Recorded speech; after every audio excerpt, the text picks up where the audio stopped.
Hi, I'm James and welcome to another review. Today we're looking at First Corps' pack of Lewis and Vickers K gunner from their home guard range. They're 32mm figures.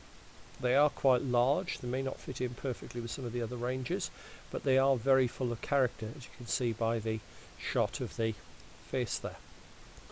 The first figure is carrying a Lewis gun.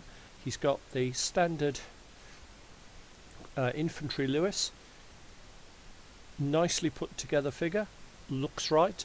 I like the fact that the figures are wearing shoes rather than boots, which is entirely accurate for the early part of the period. Everything about them on that one is a really nice figure. Now this is my personal favourite figure, the second figure, which has got the pouches for the Lewis gun magazines, which is not something I'd ever seen before. I had to do a little bit of research on that. He's armed with the Lee Enfield Mark III SMLE, which is highly correct for the period, although he would have been quite lucky. Most of the home guard were using the American .300 cartridge, not the standard British .303. So nice little figure. And like I said, my personal favourite of the pack. Now this third figure is the one that's caused me the most confusion. It's marketed as a Vickers K, but it doesn't appear to be a Vickers K. It has some sort of muzzle brake, whereas the Vickers K had a slanted muzzle brake.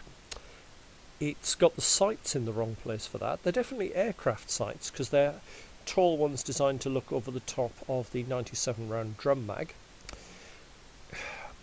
It's not a Vickers K, it's not a Hotchkiss because the stock is the wrong shape, and it's not an air-mounted Lewis gun that's been dismounted. It's probably closest to the air-mounted Lewis, except it has the infantry rear sight. It's still a nice figure, and I'm quite happy to use it, but I would have thought that was another Lewis rather than a Vickers K. I like the fact it's got the strap on the top of the drum magazine. That's a nice little touch. It's also the only figure that doesn't have moulded on the Home Guard or LDV brassard. It's not an issue. It's still quite a nice figure. And then we come to the fourth figure. It's another number 2 for a weapon team, carrying the same pouches as the first figure. They've all got the respirator case on the chest, which is correct for early war, all wearing battle dress. So they are really nice figures. They're well moulded. My only concern is that issue with the model of the machine gun, but at gaming scale there is no way that you can tell that it's not a Lewis unless you're a real rivet counter. So I'm quite happy to let that one go.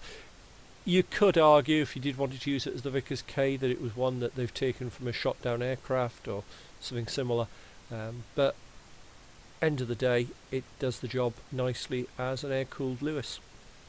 So nice figures, and at £5 for the pack of 4, nicely priced and well worth getting.